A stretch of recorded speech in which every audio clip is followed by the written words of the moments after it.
All right, I'm starting these tomato seeds and not these ones. And how did I decide on that? My garden plan is the reason that I have made this very hard decision.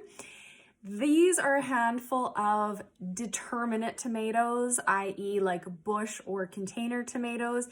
These are all indeterminate tomatoes, which grow to be like 5 to 7 feet tall. I don't have a garden right now. I don't have dirt or any of the things. So I've decided that a container garden for annuals like tomatoes is going to be a much more manageable for me to be able to plant things as soon as, the snow's gone and my last frost is gone. So I've chosen these varieties. So Tiny Tim, Tumbler, Manitoba, and a Bush beefsteak. These are the container tomatoes. The ones that I'm not planting, which is really hard, Plum Regal, Tomatillos, a couple varieties of those. We have Amish Paste, Sun Gold. Oh, I love Sun Gold.